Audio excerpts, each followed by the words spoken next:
Multiple visa. হ্যাঁ, ওকে, আমি এখান থেকে ক্যামেরা যেহেতু দেখা যায় না, আমি এখান থেকে দেখাই। এই যে দুবাইয়ের মাল্টিপল ভিসা আমার স্পষ্ট আছে, দেখেন। জি, আমি ফয়সাল করিম মাসুদ। বিগত 12 ডিসেম্বর ওসমান হাদির নামে যে ব্যক্তির হত্যা মামলার আসামি আমাকে করা হয়েছে, আসলে আমি এই মামলার সাথে, এই ওসমান হাদির যে হত্যা, এই হত্যার সাথে আমি কোনোভাবে প্রত্যক্ষ বা পরোক্ষভাবে জড়িত না। এটা পুরোটা একটা মিথ্যা বানোয়াট একটা নিউজ বা যেটাই বলেন, আসামি আমাকে করা হয়েছে। করার পিছনে বেশ কিছু কারণ আছে, কারণ আমি তার প্রচারণে ছিলাম। আমি তার অফিস বলেন, আড্ডাখানা বলেন, যেটাই বলেন, আমি সেখানে ছিলাম। সেখানে থাকার পিছনে মূল কারণটা হলো, আপনারা জানেন যে আমি অ্যাপেল সফট আইটি নামে একটা প্রতিষ্ঠানের মালিক। বিগত 10-12 বছর ধরে এই প্রতিষ্ঠান আমি চালাচ্ছি। এই প্রতিষ্ঠান থেকে আমি প্রায় 20-30 কোটি টাকার কাজ করেছি, উইদাউট তদবির, সুপারিশ ছাড়াই। কারণ আমি ব্যাটল অফ 71-এর প্রতিষ্ঠাতা। ব্যাটল অফ 71-এর মতো একটি গেম বানিয়ে আমি বাংলাদেশে জাতীয় পুরস্কারও পেয়েছি। আমি সফটওয়্যার ইঞ্জিনিয়ার, আমি এমবিএও করেছি। এখন কথা হচ্ছে সেটা না, কথা হচ্ছে যে আমি সেখানে কেন গেলাম।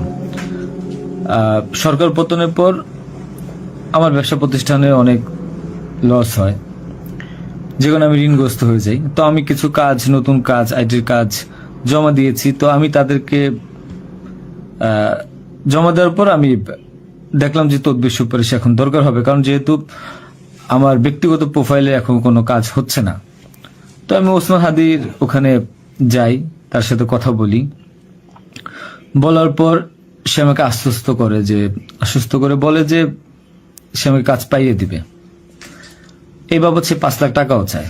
আমি 5 লাখ টাকা দিই তাকে, নগদ চেয়েছিল, আমি নগদই দিয়ে দিয়েছি। দেওয়ার পর সে আমাকে বললো, ভাই আপনি অ্যাজ এ ডোনার হিসাবে আপনি আমার যেই প্রোগ্রামগুলো হয় নির্বাচনী প্রচারণা, একটা অফিস দিয়েন, বা প্রচারণে মাঝে মধ্যে একটু ছেলে পেলেরে হাদিয়া দিয়েন। তো সে হাদিয়াই বলে আসলে বেসিক্যালি। তো আমি এরপরে শুক্রবার আমাকে আসতে বলে, আমি প্রথম শুক্রবার তার সাথে যাই, প্রচারণা করি। সেই সুবাদে আমি আমার 2টা ছোট ভাই নিয়ে গিয়েছিলাম, যারা এলাকার লোকাল। তো এখন তাদেরকে হয়তো আসামি করা হচ্ছে, আমি জানি না। তারা কিছুই জানে না, যেমন আমি জানি না, তারাও জানে না। তো তারপর তাকে আমি 5,000 টাকা দিই। তার সাথে যে ছেলেটা আছে জাবের, তাকে জিজ্ঞাসা করলে জানতে পারবেন, সবার সামনে আমি দিয়েছি, এবং হাদিয়া হিসেবে সে খুব হাসি মুখে এটা গ্রহণ করেছিল। তারপর ওই দিনের খাওয়া দাওয়া শেষ, প্রোগ্রাম শেষ, আমরা চলে আসি। এরপর আমি আমার ব্যক্তিগত কাজে, নানা কাজে ব্যস্ত ছিলাম। হাদি একদিন ফোন দিয়ে আমাকে বলে, ভাই 16 ডিসেম্বর আসছে, আপনার সাথে কিছু কথা আছে, আপনি আসেন। তার হোয়াটসঅ্যাপ মেসেজটা চেক করে দেখলে জানতে পারবেন। আমি কিন্তু তার নেক্সট শুক্রবার দিন, মানে আমি বৃহস্পতিবার দিন, আমি কিন্তু যাইনি। সে আমাকে ফোন দিয়ে নিয়েছিল যে আপনি আসেন, এসে আপনি দেখেন যে আপনার সাথে কিছু কথা আছে, আপনার কাজটার বিষয়ে কিছু কথা আছে, আর আমাদের 16 ডিসেম্বর প্রোগ্রামে আপনি একটু হেল্প লাগবে। তো আমি যাই। সাথে আমার বেসিক্যালি আমি বাইক চালাইতে পারি না, সেজন্য আমার যে বাইক, সেই বাইকের একজন চালক ছিল, ওটা আমার খুব ক্লোজ ছোট ভাই, আমার খুব স্নেহের, আলমগীর, এবং তাকে নিয়ে যাই সাথে করে। যাওয়ার পরে তার সাথে আমি, পতাকা হবে 35 ইঞ্চি, 40 ইঞ্চি, 18 ইঞ্চি, এগুলো জাবেরকে জিজ্ঞাসা করলে পাবেন, তার সাথে লোক, তাদের সবাই যারা ছিল ওই সিসি ক্যামেরা যাদেরকে যাচ্ছেন সবাইকে জিজ্ঞাসা করতে পারেন। এবং তাকে 250 গেঞ্জি বানিয়ে দিতে হবে, এই জন্য কত টাকা লাগবে ডিটেল। এবং ঘটনার দিন আমাকে সে রিকোয়েস্ট করে, আজকে যারা এই যে আপনারা দেখছেন হাজার হাজার লোক, শত শত লোক, হাদির তো এত লোক ছিল না, কারণ সে আমাকে নিজেই রিকোয়েস্ট করেছিল যে ভাইয়া আপনি আমাকে 5-10টা পোলাপাইন দিয়েন, আর 16 ডিসেম্বরে 50টা ছেলে পেলে দিয়েন, যেন আমার পতাকাটা ধরতে পারে, আমার প্রোগ্রামটা সাকসেস করে দিতে পারে। তো দেখেন, তো ওই জায়গায় আমি তাকে আশ্বস্ত করি, ঠিক আছে আমি চেষ্টা করব। তো পরের দিন আমি যাই। পরের দিন আর মাঝখানে একটা কথা বলি, আমার এর পরের দিনই দুবাই যাওয়ার কথা ছিল। যেহেতু আমার দুবাইয়ের মাল্টিপল গোল্ডেন ভিসা আছে, আমি এর আগেও দুবাই গিয়েছিলাম। তো আমার একটা কাজে দুবাইয়ের কিছু প্রোডাক্ট কেনার কথা ছিল, তো আমার টিকিটটা আমি ওই দিন ক্যান্সেল করাই, যেহেতু সে রিকোয়েস্ট করেছে পিছায় দিই। তো সেই বাবদে যেহেতু 10টা বাজে প্রোগ্রাম, তো আমি ভোরবেলায় বের হই। আলমগীর আমার বাসায় ছিল, আর আমার ওয়াইফ বাচ্চা যেহেতু নরসিংদীতে থাকে, 5ই আগস্টের পর তারা ওখানে সেটেল করে দিয়েছিলাম। তো থাকার পর সুবাদে আমি আমার বোনের বাসায় উঠেছিলাম। আমি কিন্তু অন্য কোথাও যাইনি, আমার বোনের বাসায় উঠেছিলাম ওদিন রাতে। তো ওই বাইক নিয়ে যাই, যেহেতু বাইকটা আমি কিনেছি। তো নাম রেজিস্ট্রেশন হয়নি।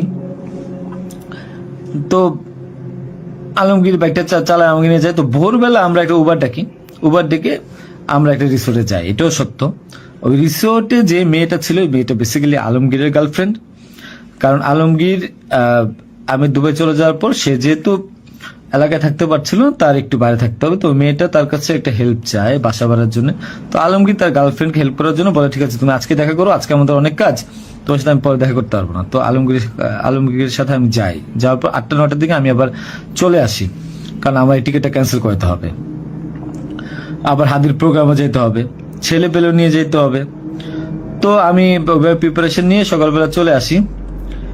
আসার পর এখানে যে মেয়েটা গার্লফ্রেন্ড বানানো, মিথ্যা বানোয়াট একটা প্রচারণা, মানে এর চেয়ে লেম জঘন্য কোনো কিছু হইতে পারে না এই দেশে।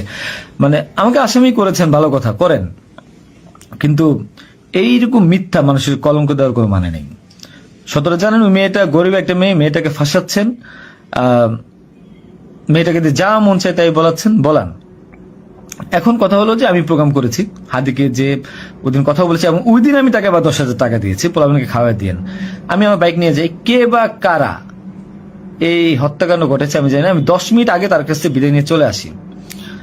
আসার পর আমি বাসায় আসি, যেহেতু আমি যাব দুবাই, আমি টিকিট ক্যান্সেল করেছি। আপনারা দুবাইয়ের টিকিট গুলা দেখতে পারেন। আমি একটু দেখাই একটা জিনিস আপনাদেরকে। এই যে দেখেন আমার দুবাইয়ের মাল্টিপল ভিসা। 1 মিনিট।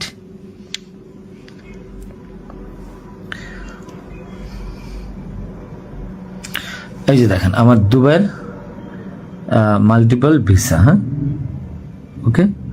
আমি এখান থেকে ক্যামেরা যেহেতু দেখা যায় না, আমি এখান থেকে দেখাই। এই যে দুবাইয়ের মাল্টিপল ভিসা আমার স্পষ্ট আছে, দেখেন।